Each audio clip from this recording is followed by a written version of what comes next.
সবার আগে পবিত্র রমজান মাসের তারিখ ঘোষণা করল অস্ট্রেলিয়া। আগামী শনিবার থেকে দেশটিতে পবিত্র রমজান মাস শুরু হবে। দেশটির ফতোয়া কাউন্সিল জ্যোতির্বিজ্ঞানের দেয়া তথ্য অনুযায়ী এই তারিখ ঘোষণা করেছে।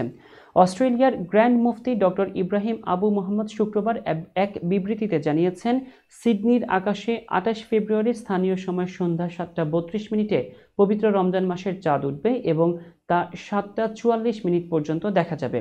অর্থাৎ চাঁদটি আকাশে ঠিক ১২ মিনিটের মতো অবস্থান করবে। অন্যদিকে পার্থ শহরে নতুন চাঁদটি ৭:০৮ অস্ত যাবে এবং সূর্যাস্তের পর এটি আকাশে আরও ১৬ মিনিট অবস্থান করবে। রমজান মাসের শুরুর ঘোষণা দেওয়ার আজ শুক্রবার রাতে দেশটির সকল মসজিদে তারাবির নামাজ অনুষ্ঠিত হবে।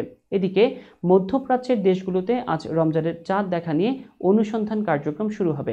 ইসলামের জন্মভূমি মক্কায় স্থানীয় সময় সন্ধ্যা ৬টার পর থেকে চাঁদ দেখার জন্য প্রচেষ্টা চালানো হবে।